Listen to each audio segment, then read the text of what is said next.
Al sonar las 11:30, hora del cierre, un gibraltareño avanzó hacia la verja y colocó una pequeña bandera inglesa, un Union Jack, en ella.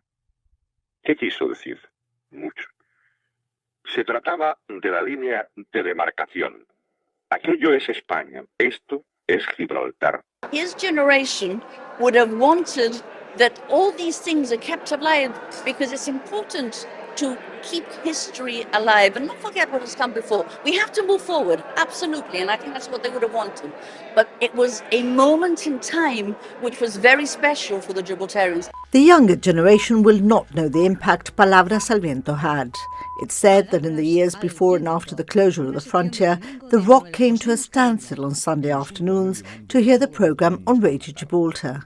It was a time of restrictions by a fascist dictator, a time of division and uncertainty. You know, one of the things that I've always asked myself through the years is why, when we talk about the closed frontier in 1969, people don't really remember much of the closing of the border other than the Spanish workers going across into Spain and leaving with their tools and so on. And when I I started to read the Palabras Al Viento, it suddenly dawned on me. The frontier did not close in 69. For many Gibraltarians, the frontier closed in 64, because in 64 was when the restrictions got worse and worse and worse, and people stopped going to Spain. Son palabras escritas con el corazón más que con la pluma, porque llevan la verdad radiofónica y razón. La cosa para Gibraltar no va mal del todo. Por aquí seguimos nuestra vida, esa a la cual nos hemos acostumbrado después del histórico referéndum. Palabras al Viento, una sección del domingo de Manolo Mascarenhas.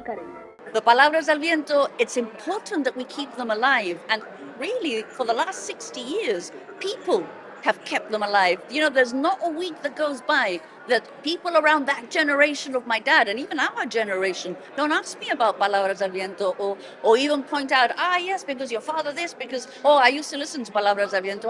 Everybody could hear it, you know, because you could walk from the lighthouse right the way through to the frontier and not miss a word. It was a time where Gibraltar was trying to find a voice. And I think my father became the voice in defence of the Gibraltarians, in defence of a community. The impact of the programme went to the highest levels. Manolo Mascarenhas was banned in Spain, and anecdotally the Foreign Office was twitchy that he may be stirring things up, with representations to GBC against the programme. But despite this, he and GBC's General Manager Henry Ramade were not deterred. The Foreign Office was saying, no, you can't do that because we don't want you to open new fields of conflict. I said, look, we will not open new fields of conflict. We want just to refute what they're saying about us. They were not very happy with the title. And obviously it was at a time when things were extremely sensitive with Spain, and there were ongoing negotiations as well.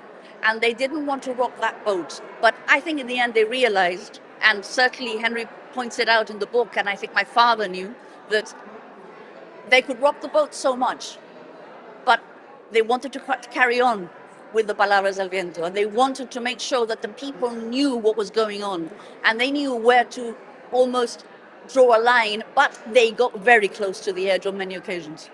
The role it played cannot be underestimated.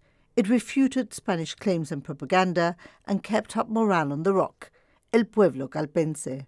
That was extremely important because it inspired people. It gave them that boost and that courage to say we are a community in our own right.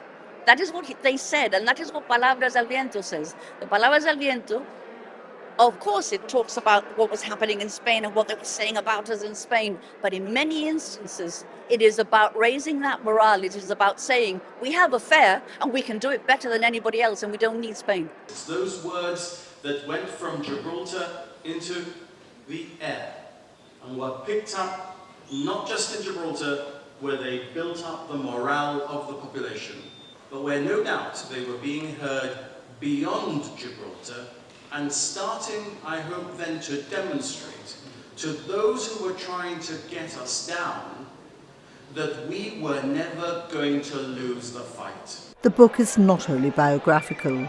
It includes records of his news reporting from 1946 to 1972, as well as the many other facets of this truly amazing man, whose words of courage provided so much encouragement and support. Ustedes lo saben.